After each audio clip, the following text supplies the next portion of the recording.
Hey everybody, my name is Vinny, that is Brent, and welcome to the Dog Owners Podcast. Today we have an episode specifically about dogs with misbehaviors inside your home and on your property. This is a very important one for everyone to listen to, so let's get started.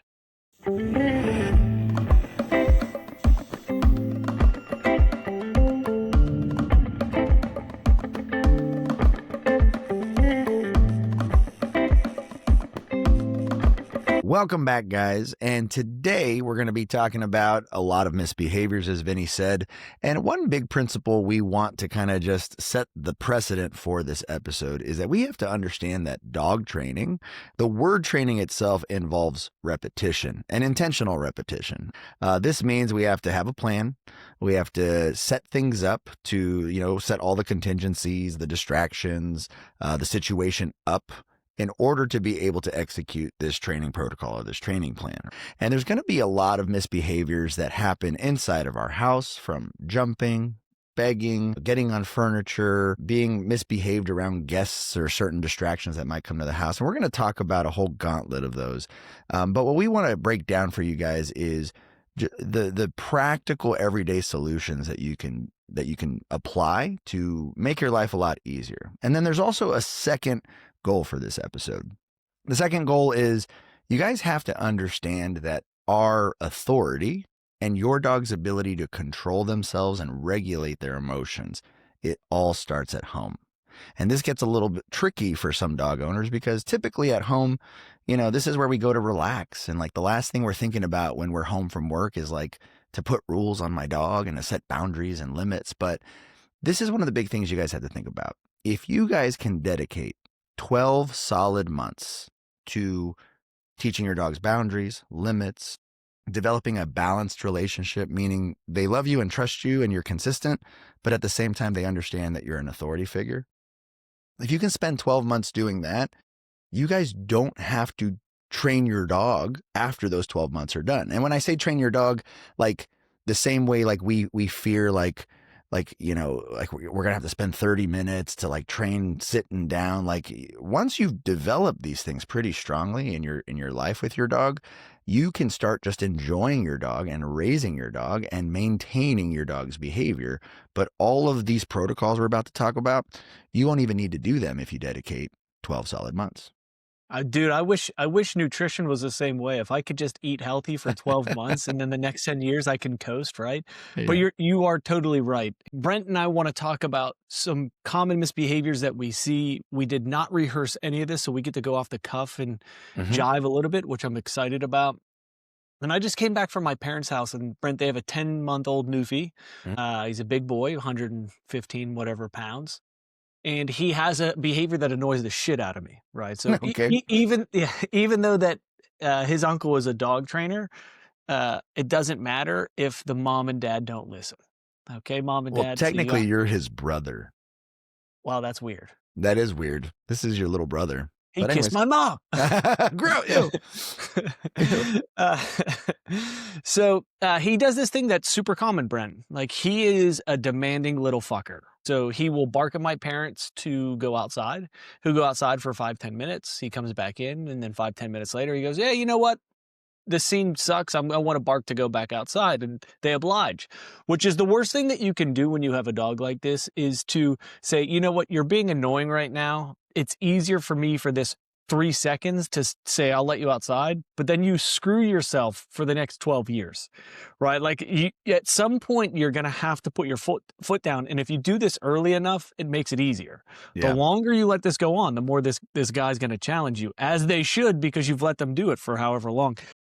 Side note, dog training has made me a very calm human being, right? Like my frustration levels are almost never up, especially when I'm dealing with dogs. So more so frustration when I'm dealing with people, right? But not my clients. Not my clients. I love you guys.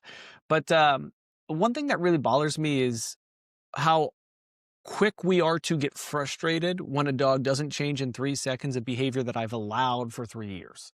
That's totally unfair. You just have to take a deep breath and realize, if you want to smoke some weed or drink some wine before you do this, that's great too, right? But set the scene of like, okay, I am not allowed to get upset. So I went over there tonight, Brent, And this fucker comes up and he barks in my face.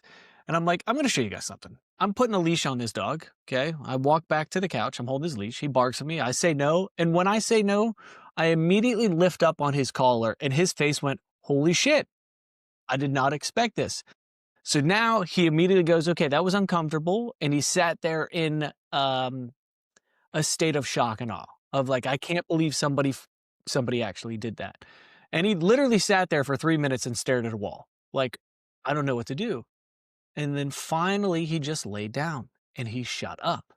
And it was as simple as, and this will probably be something that we bring up 100 times today, Brent. It was as simple as putting on a leash and saying, this is not allowed anymore.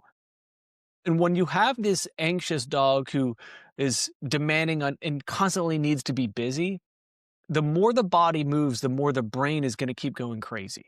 Where if I can pause the body, give the brain a chance to settle down, everything else will get a lot easier. And I want you guys to start to use, if you're listening to this episode, it probably means your dog is doing something wrong in the house, which means you need to start using the leash more inside and be more proactive. So what I don't want to do with that Newfoundland, Brent, is wait till he barks, then go grab the leash, because now we have a new game where the Newfoundland goes, hey, if I bark at you, you will chase me around this house, which I love that game too. So the leash should be on before that in the sequence, or he will pick up very quickly that leash chasing is a game. What are your thoughts, brother? I think that's 100% true. I think especially when we have young dogs, right? I think our sole objective with especially puppies is to build their character, to make them patient, to develop impulse control, and most importantly, teach them how to read the room. And a lot of times we give dogs credit when it's not due, and we forget to give dogs credit when it is due. And so, for example, like, why would a family let their barking dog out and then knowing 5 minutes later that the barking dog is going to want to come back in, right? Because we assume the dog knows what he wants. Right. Like that's the mistake. And also, sometimes people are kind of happy with the idea that, well, my dog's communicating with me. Totally is. But simultaneously, people pay us a lot of money to train their dogs, but dogs don't have to pay jack shit to train us. You know what I mean?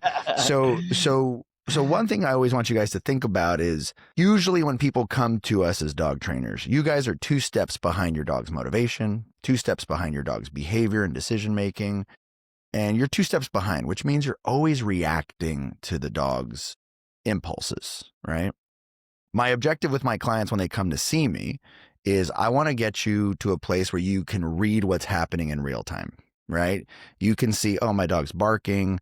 He's actually kind of tired, but his brain's looking for dopamine right now. So maybe the best thing I should do is give him a bone and give him a nap instead of assuming the dog knows what he wants and goes in and out. Now, mind you, if I've raised a good dog and let's say he's 4 years old, well, that dog's character is good. His impulse control is intact, and I can give that dog a lot more credit. But a 10-month-old puppy, it's like, we need you guys to see things for what they are at 10 months and do the appropriate thing for the circumstance, right?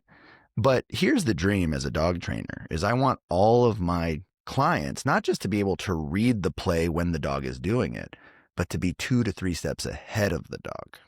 And that's where you guys start seeing mastery in your dog training, where you're like, oh, I already know what my dog wants. I'm 2 steps ahead of him. And you have a contingency plan, or you have the thing already set up, or you already know the answer of what you're going to do.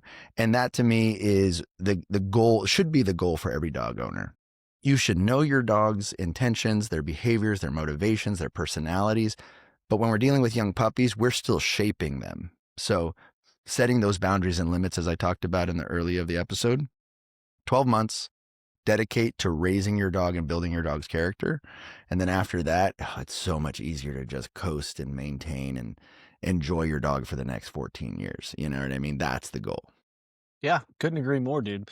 And do you care? I'm going to expand a little bit on tethering. I wasn't planning on Yeah. talking about this, but essentially what that is in that moment is tethering to me, but I have the ability to put on pressure and take it off.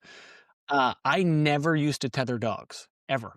It was something that I did not do, and then I got a horse, and then immediately noticed, hey, this is actually a huge portion of horse training, is like, this horse has to be comfortable wherever you ride him or take him or walk him, that I'm gonna have to tie you to this pole and you don't eat, you don't do anything, you just stand there, Hmm. right? And that concept with dogs is great. And what I don't want people to do here is to take their dog and just tie him to a pole and walk away. Like that, you're gonna fuck your dog up.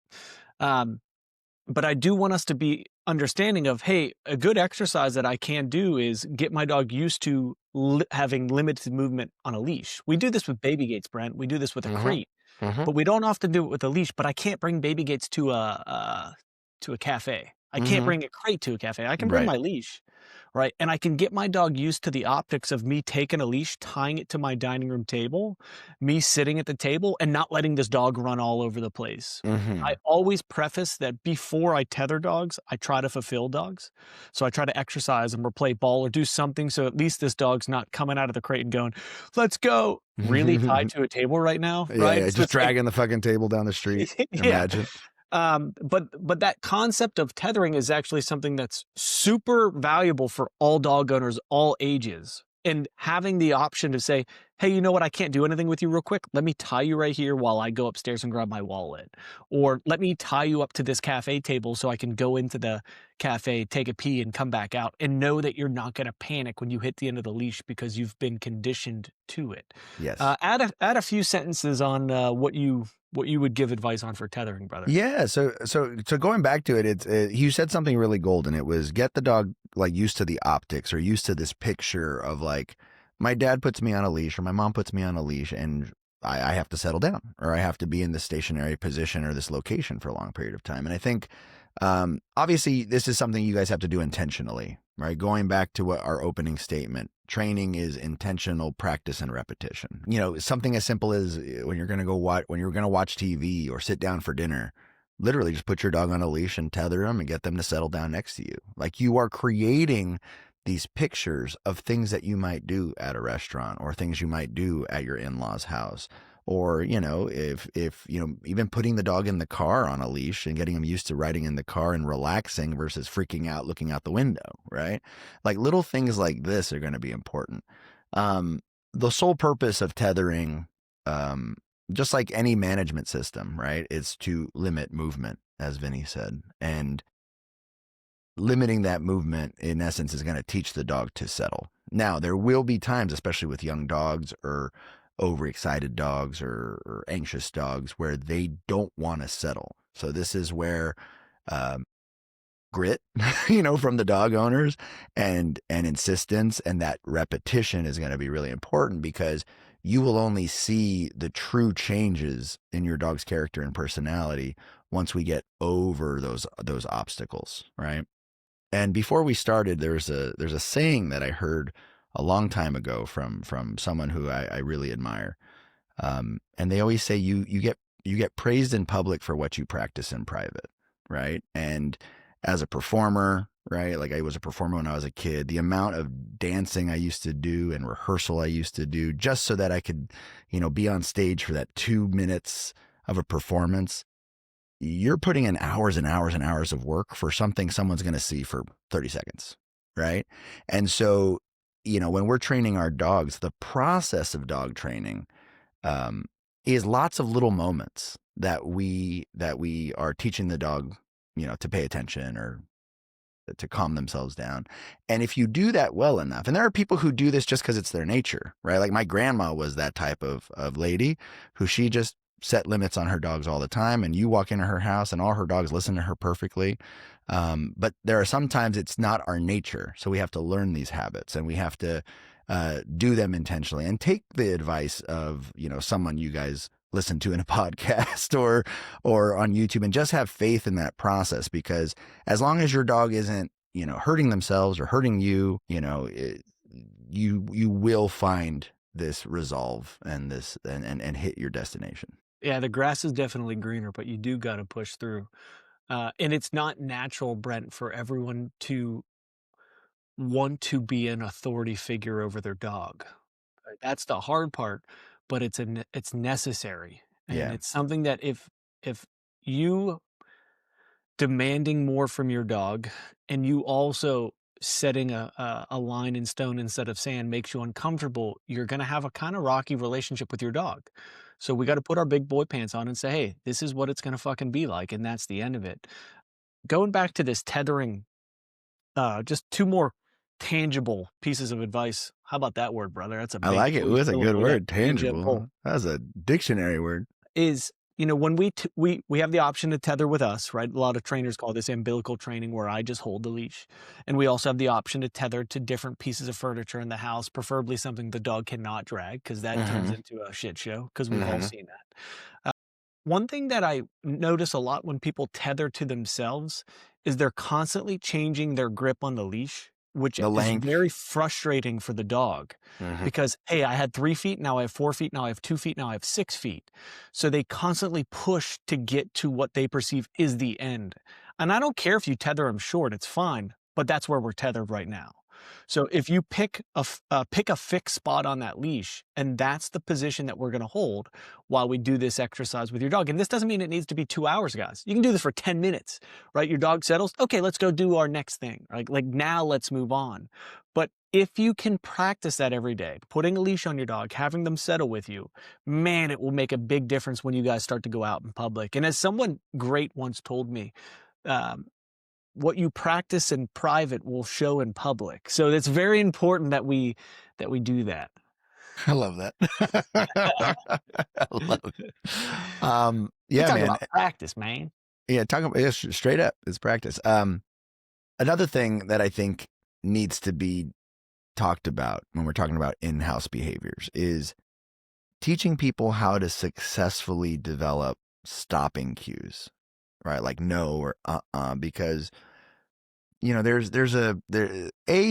think we should teach the people how to develop it, like the patterns to develop it, but also like what does being done look like, right? Because there are sometimes people will slow the behavior down, but they won't stop the behavior, and they think Yes. that that's a win, right? Yes. So when we talk about stopping behaviors, Vinny mentioned, uh, drawing a line in stone instead of in the sand, right? And what he means by that is making sure that the rule is unbreakable and that the dog understands that that option is off the table completely, right? So anytime when we say like not to do something in the house, whether it's jumping or begging or sniffing the countertop or whatever it is, pretty much we need to have a zero tolerance to it, right? And this doesn't mean that you have to retaliate and be mean and like grab a newspaper and beat the shit out of the dog.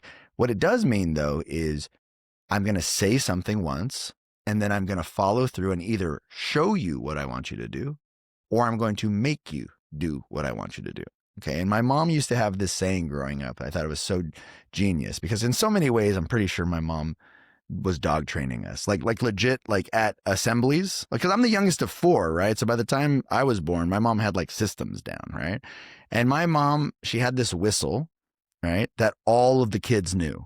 So we'd be at like an assembly, or we'd be like, my dad used to run the local fair. So like we, as little kids, would be running around the fair, and she would go and like hunting dogs. Me and my brothers and sisters would be like, "Mom's calling, mom," and then she would keep whistling as a recall, and we would find my mom wherever the fuck she was. So, anyways, so that's one example. But here's the saying: she would say, "Would you like to go to bed, or should I take you to bed?" But you told this is great. Right, and this idea of would you like to go to bed or should I take you to bed is how we develop boundaries and limits with our dogs, right? Or how we develop expectations with our dogs. Yes. So, for example, would you like to go to your crate or should I put you in your crate? Would you like to stop jumping or should I make you stop jumping? Right? Go ahead. I think, sorry for cutting you off. You have to give your dog the chance to do something right. Mm-hmm. And where most people are is Brent, we're saying no while moving and stopping. And we're never giving the dog a true chance to do it right or fail. And it's Mm-hmm. okay if they don't do it right. You will gladly, after 2 seconds, do whatever is necessary. But we're often doing too many things at once. No, no, no, no, no, no. It's like, Yeah. well, wait a second. That doesn't give the dog a chance to understand what no truly means. Right. And so, yeah, keep taking it away, brother. Yeah, 100%. The dog needs a beat to make a choice. But Would you like to stop jumping on me, or should I make you stop jumping on me? Would you like to get out of the kitchen, or should I make you get out of the kitchen? Right? But either way, you got to give the dog a shot early on, because dogs don't speak English, right? They have to learn English as a second language. We are going to cue them with a word that they don't understand what it means. And then we are going to show them what that word means. And again, when I say show, like there might be people listening that be like, what do you mean by show? I just mean like grab the dog by the collar and move them out of the kitchen, right? I don't mean like go get a baseball bat. You know what I mean? If a dog is on the couch and I say off, and the dog doesn't know what that means, grab them by the collar and make them get off the couch. Now, here's what I meant earlier, where some people will like slow the behavior down or interrupt the behavior, but not stop the behavior. Once I set the line in stone, I need to protect that line until the dog gives up and realizes that option is no longer an option. It's off the table. Okay. So the way that this looks is like if my dog is jumping on the counter and I say, no, right? And my dog is still jumping and sniffing on the counter, I'm going to grab my dog and I'm not just going to get him off the counter. I'm going to drag him all the way out of the kitchen, because I need my dog to understand like this offense is going to get you taken out of the kitchen completely. Then I'm going to let go of my dog's collar and I'm going to let him make a choice. Okay.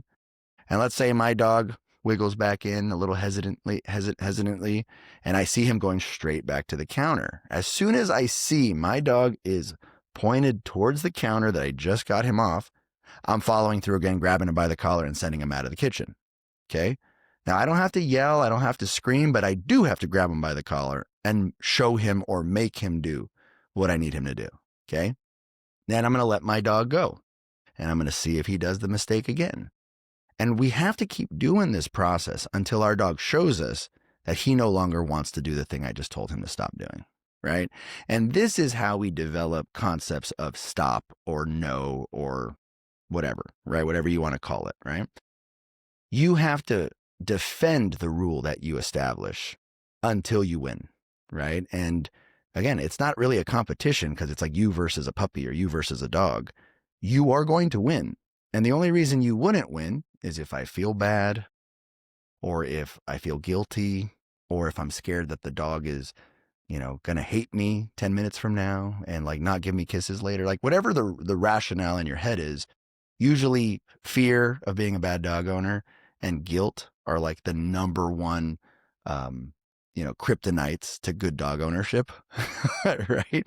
And so when we are setting boundaries and limits and making sure our dogs understand stop means stop, no means no, we just have to know how to make the dog do something or show the dog. So would you like to stop or should I make you stop?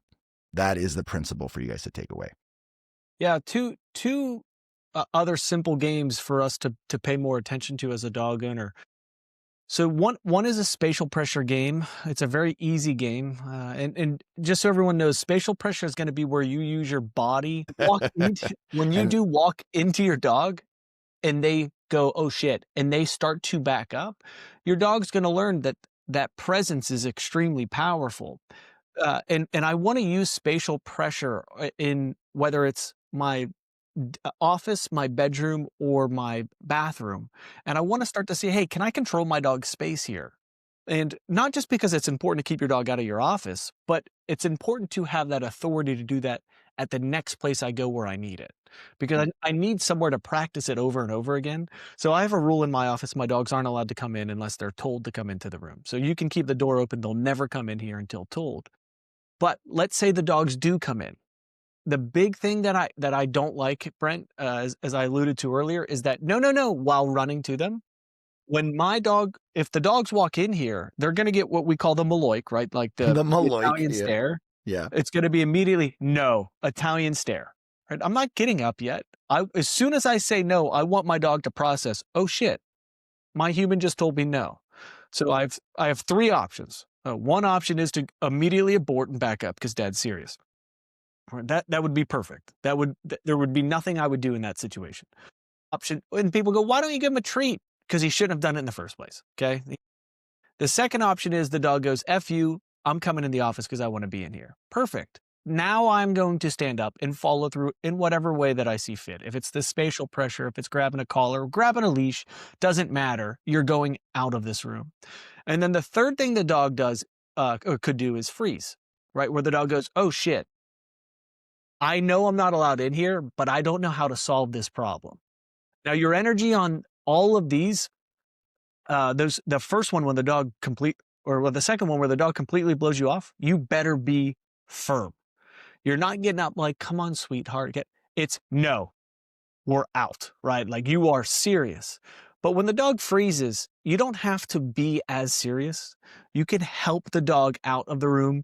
You just walk over, your body language is a little looser. You walk into them until they back out. And as soon as they do, you immediately resume your meeting or you immediately resume your computer time. That spatial pressure exercise is a great way to gain some authority, and it makes your dog more aware of your body, which is helpful when we do leash training in the future.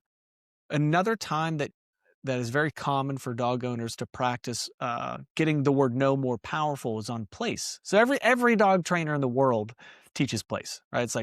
It's a staple. And when you're teaching place with your dog, when you've done this a few sessions, right? Not weeks, but not 3 minutes either. When you've done a few sessions, your dog starts to understand the concept of, okay, on the bed is good, off the bed is bad. When your dog gets off the bed, stop running to your dog. Stop going to them. Look at them with the Maloik. No. And allow them to process of like, oh shit, is the dog going to go back and fix their mistake? Are they going to say F you and keep running? Or are they going to freeze? If they run off, I'm very stern. I get this dog back very sternly. If they go back to the bed, perfect. You fixed your problem, nothing happens. And if you freeze, I'll guide you back to the right position so you know what you should be doing instead. But it's that separation of no and movement for me that is so important so that the no gains all the properties of you being firm after it. But if it's all happening at the same time, not only are you not giving your dog a chance, which I think is fucked up and unfair, you're also not conditioning that your word no is what's powerful, right? That to me is vital. Yeah, 100%. Couple things I wanted to add to what you were saying was, and this will help the audience, I think. Remember we talked about like, I'm either going to show you what I want or I'm going to make you do what I want. If this is the first time I've asked the dogs, like those of you guys who are starting the spatial pressure work, like in the bathroom, like if you guys hear this episode and want to start practicing it, I want you to treat it with the energy of like, I'm showing my dog, meaning I'm guiding my dog, but guiding doesn't mean like, come here, Scruffy, come here, buddy.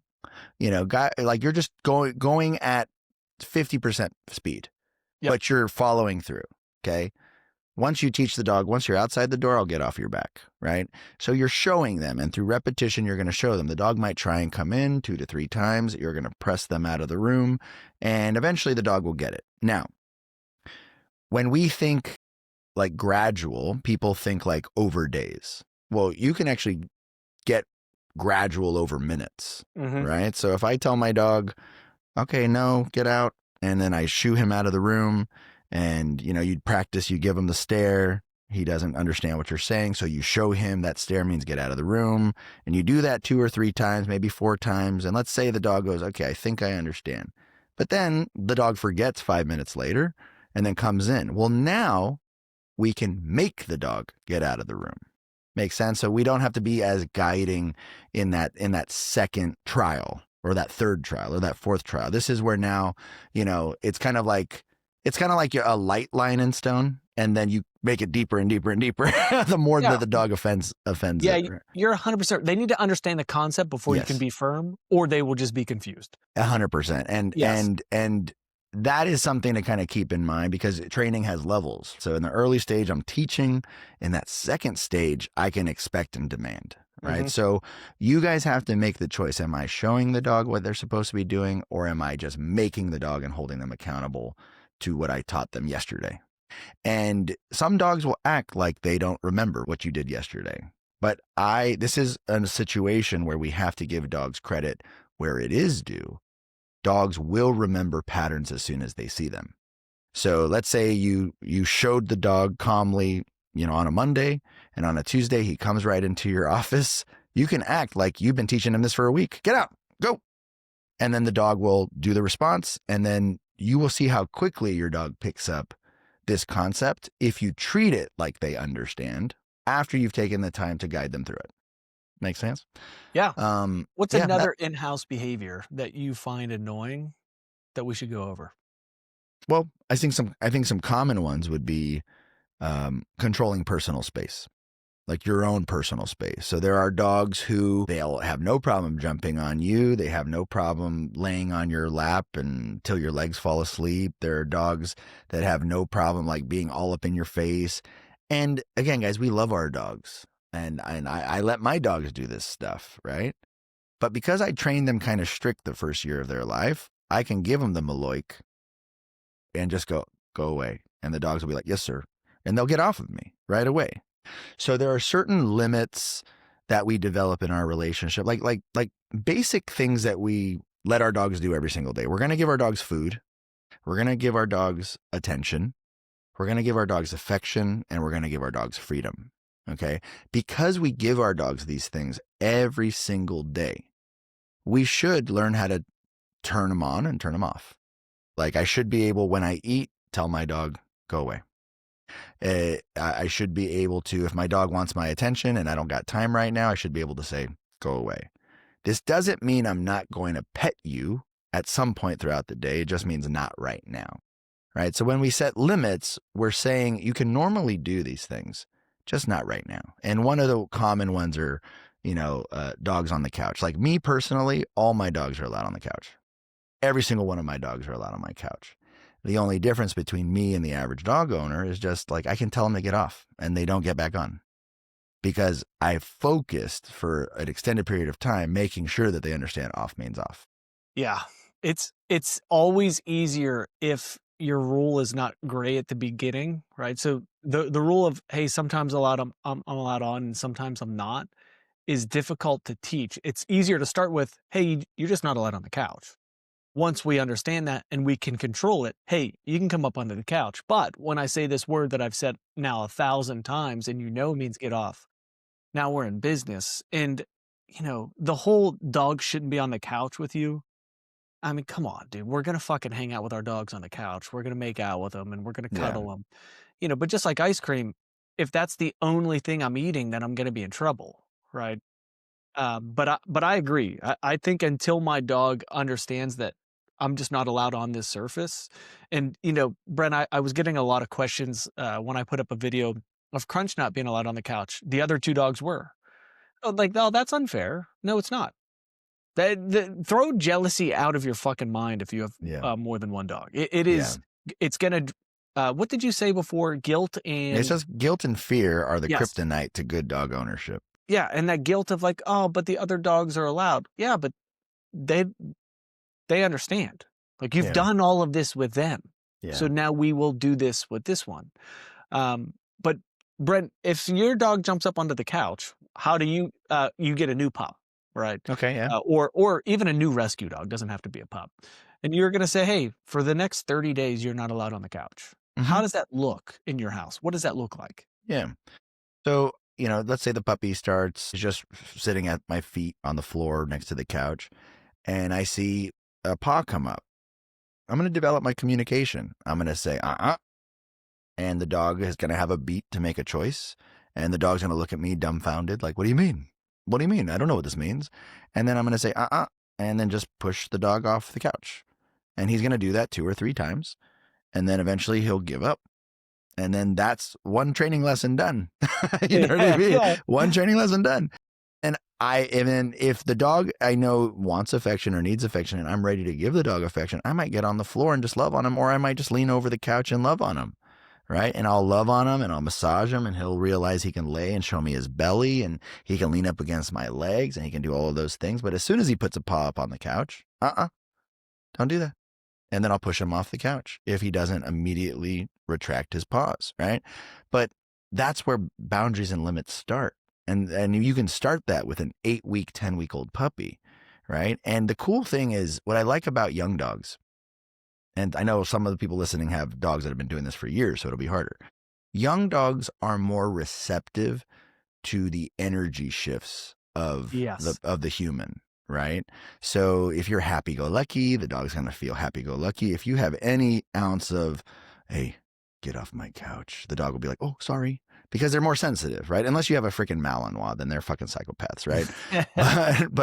but they're more sensitive, so they'll listen to you and they'll get off. And it doesn't take anything close to being mean to control a puppy.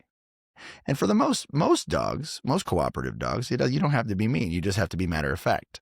Like, not right now, get off, right? Off the couch. Somehow show them or make them get off the couch. And then if we're dealing with the dog, oh, go ahead. You want to say them? Yeah, I was just gonna say, like, you're right, it is that simple. And I can see a lot of dog owners when they try to push their dog off the couch because their dog's been allowed, say it's, been allowed for the last 2-3 years, they're gonna deal with some mouthing and potentially some bigger dogs who go, "Well, you're just not fucking strong enough. So Yeah, now we're just gonna play on the couch." exactly. This is where a leash is vital, guys. Totally. Because, yeah, you can just take the leash, pull the dog off the couch, drop the leash, and sit back. And if your dog does it 60 times, you will just do the same thing 60 times. But remember, you are not allowed to get frustrated. You're not allowed to get upset. You're not allowed to get nasty. And if you do get to that point where you're, get the fuck off the couch. Well, now that's the only time your dog's going to listen. And now that's what you're going to have to do every day of your life. And that's not fair. It's totally unfair. Or that's where that behavior is going to take you right away, right? So like, if you guys have to get pissed off in order to push your dog off the couch, the simple act of your dog putting one paw on the couch is going to take you to that crazy place, right? And so you gotta, one thing we always got to remember that Caesar taught us: calm and assertive. you always got to be calm and assertive. And I always, when I think of calm and assertive, I think of like Mr. Miyagi, right? He was like, oh, Daniel-san, very, very calm. And then he whooped all those kids' asses at the high school, right? Like, in Karate Kid. Or like you think of Rafiki from The Lion King. He's like, yes, the past can't hurt. And then he beat up all of those hyenas, right? Like, he was calm, but he was assertive when he needed to be assertive. And then he could go right back to being calm. You know what I mean? And it's like, we get that from dogs, and most animals are that way. Where if I want to show opposition, you're going to see small bits of pressure and aggression, and then I'm going to back off. Yep. And it's over, right? Yep. And then we move on with life. Yeah. And this exercise is really important for people that, one, don't have any control over their dog, right? Like, this is a core training. But it's also very important for people that have dogs that jump on them when they're standing. So I see a lot of people whose dogs jump on them when they're standing and they get upset about it, but they sit on the couch and the dog jumps and molests them on the couch. And we go, oh, it's fine because now I want to cuddle. It's like, wait a second. This is identical, right? It's identical. So let's make sure that we're stopping it in all areas and not cherry picking the times where it's allowed and not allowed, because that gray area makes it difficult to train. If it's black and white at the beginning, then you can add a little bit more gray like we talked about. But it's got to be black and white when you start your training. Yeah. One thing, again, going back to what Vinny said, having a leash on your dog and or being 1 to 2 steps ahead of you guys, of like in 20 minutes you and your husband are going to go and sit on the couch and watch TV, and your dog likes to hop on. So being 2 steps ahead of your dog, you clip a leash on them, right? You clip a leash on them so that you can specifically work on teaching your dog not to be on the couch. The dog or the husband in that scenario, bro? let's focus on the dog. But does that make sense? Like, you have to think, right? And a lot of my clients, guys, and this it's normal because you guys aren't dog trainers to think this way. A lot of my clients, they want to know, what is that one command that I can say that one time, that 1 week, to stop the behavior forever? That's not how training works. Right? It's, you guys have to anticipate what your dog's going to do. Think of a game plan. Make sure you guys have all your tools necessary for that game plan. And then let your game plan play out the way you planned it. Right? And I think if a lot of dog owners thought more intentionally, trying to be 1 to 2 steps ahead of their dog, instead of accidentally being 1 to 2 steps behind their dog, we would have way less dog problems and behavior problems in the world. Right?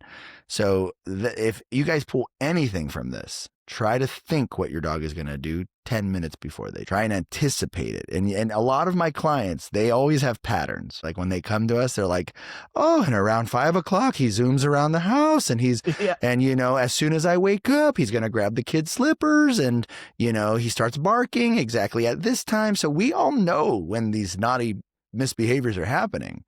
We're just not prepared, but we know. So the only thing missing is having a game plan, putting the leash on the dog, right? And knowing the techniques on how to like calm the dog down or show the dog or make the dog do something. It is so funny that you are 100% right. Dogs will practice whatever the behavior is at the same time of day, every day, no matter what. And, in the back of my mind, I'm always like, well, why just haven't you made this one minor adjustment? Whether it's putting a leash on, put the dog in the crate, do something different, right? But until someone, from the outside looks in and goes, hey, just do this. And I just paid you $300 for one piece of advice that's going to change my entire life, right? Yeah, you're right, dude. You're totally right. It's and that's like dog training. I wish there was lots of comprehensive dog training out there, for free. And I mean, Vinny's following, like, you guys follow him because he gives so much good free dog training advice that is effective and practical and down to earth. And he's not trying to sell you guys something. So that's why I know you have a big following. If you guys just learned how to put them into practice, it's just like there's so much fitness advice. Just put it into practice. There's so much mental health advice. You've just got to put it into practice. But the key here is intentionality and think 1 to 2 steps ahead of your dog. And you guys will be way more successful solving your problems. Yeah. Yeah. Can we talk about some food claiming games? So Sure. I think claiming your space is extremely important, but also being able to claim food is important. And what I mean by this, guys, is telling your dog that whatever the food is that we're using at this time is yours, and they are not allowed to have access to it. And that could be their bowl, it could be their treats, it could be your meals, it could be a bag of potato chips. I don't care what it is, but we should be able to control all of that. Okay. A few different things. We may have talked briefly about this before, Brent. So just tell me if we have. But simply being able to put the dog's dish on the ground and have a dog wait is a great starting point, right? Like if you take your dog's dish and put 3 treats in it, not their meal, right? Just 3 treats in it, and hold the dish up in the air. Don't say shit, or the dog will sit. As soon as they sit, you lower the bowl to the ground. If they go for it, you lift the bowl back up, and we repeat until we can put the bowl on the ground and the dog's ass is firmly planted. And after a half a second, we say free and the dog eats the treats out of the bowl. But we should be able to build that up until you put the bowl on the ground, and you can now forget about your dog. They will never go for the food until you release them. And another great exercise is go sit in a chair, right? Or your ottoman or your couch, and put treats in each hand. Put one hand behind your back, put one hand of 2 treats out like you're holding a pizza, right? Like on a flat hand. The dog comes up for it. You just say, whatever your words are, I don't really care. Leave it. And if they don't leave it and they still try to eat it, you close your hand up real fast. And when you close up real fast, you're going to accidentally grab your dog's whiskers, right? And they're going to go, wow, that was uncomfortable. And then you open your hand right back up. You don't move the food. The dog needs to remove themselves, right? That's it's a minor difference, but it makes a huge, huge difference in the outcome. So we don't pull food away from our dogs. We expect them to pull themselves away from it. And if I can keep food on a flat hand and the dog respects that food, I'll always reward from the opposite hand, right? Because I don't want this. If I tell my dog leave it, I'm not going to give it to him, right?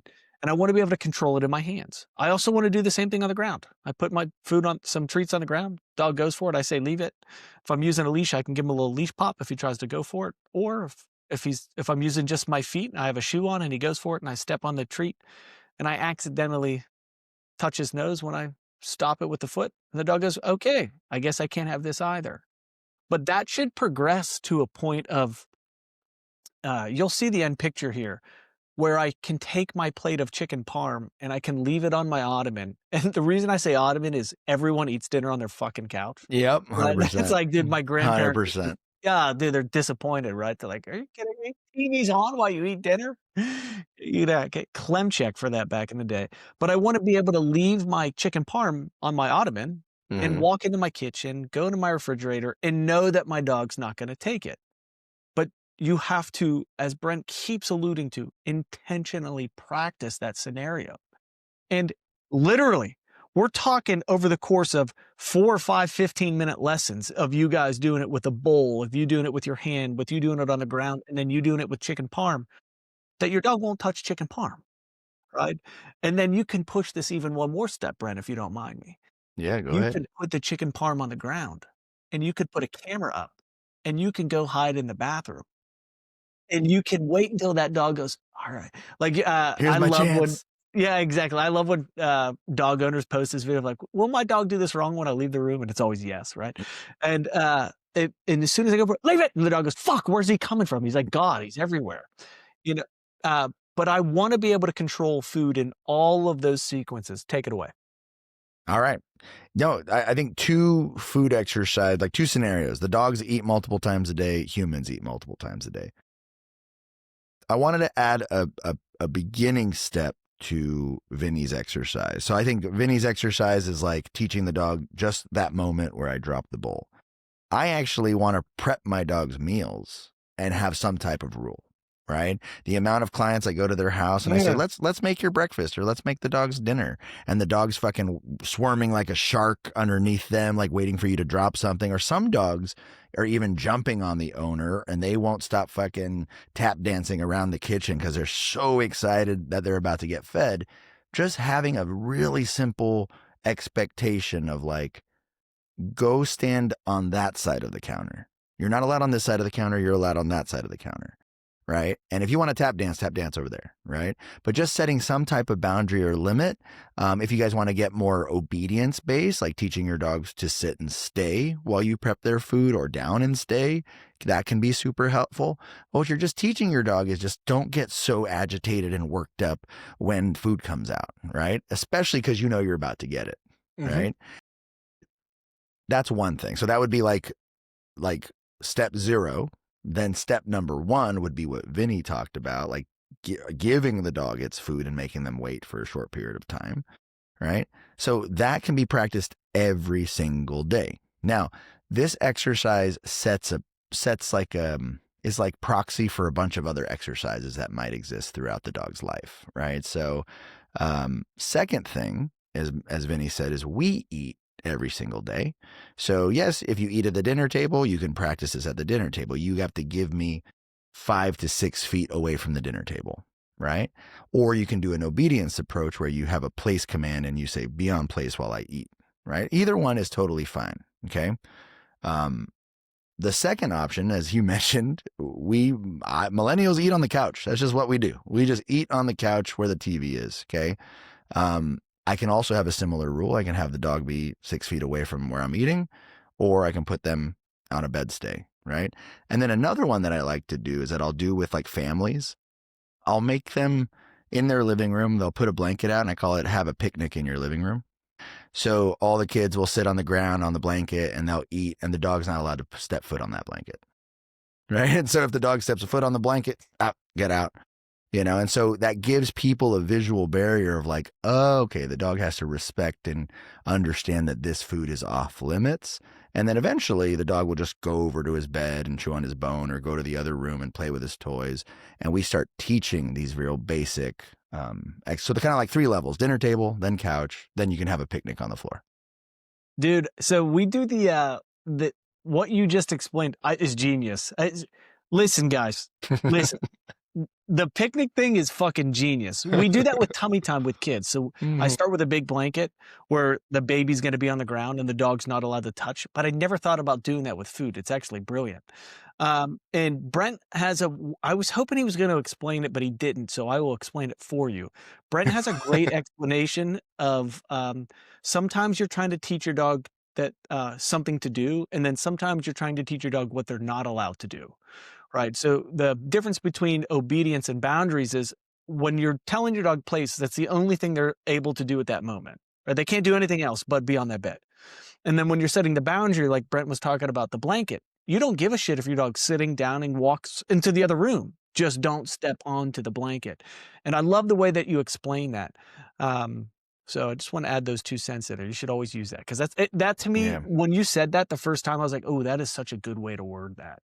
Yeah. It's a very easy way to digest. Yeah, Pick, that's why I like to explain, like, you guys there, you can take an obedience approach, because some people who are into dog training, they have obedience, so you can use that approach.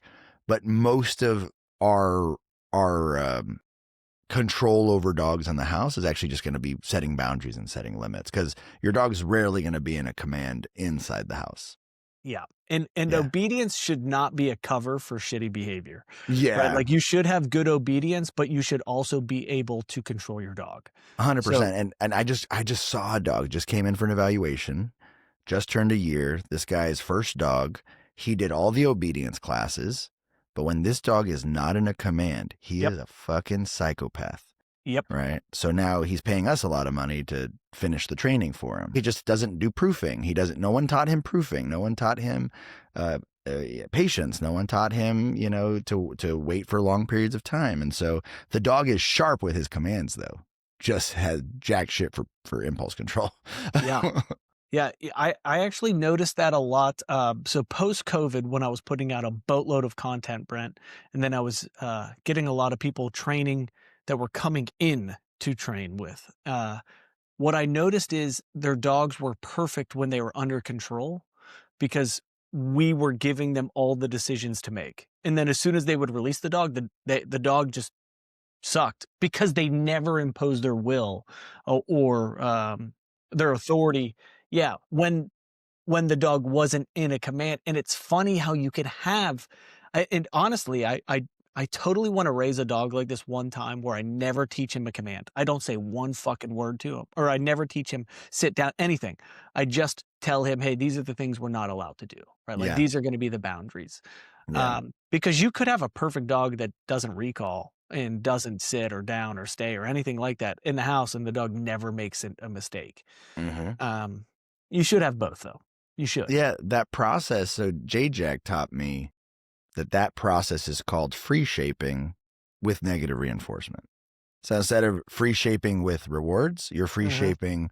You're teaching the dog what will get pressure added and what will get pressure turned off. So it's like the opposite of regular free shaping. Yeah, The inverse of it. Yeah, it's pretty cool. Cool. Well, I mean, I hope that this episode was helpful for you guys. Just making sure we have a game plan, making sure that we are intentionally practicing, and let's work together, guys. You with your trainer, if you're our clients, like, let's put focus on learning how to read the play when it's happening, and then let's really put work on how do we become 1 to 2 steps ahead of our dog's behavior. The more steps ahead of your dog's behavior that you are, the more of a pro dog owner you are. So that's the goal. My name is Brent Labrada, and that's Vinny Soma, and we will see you guys in the next episode of the Dog Owners Podcast. Peace.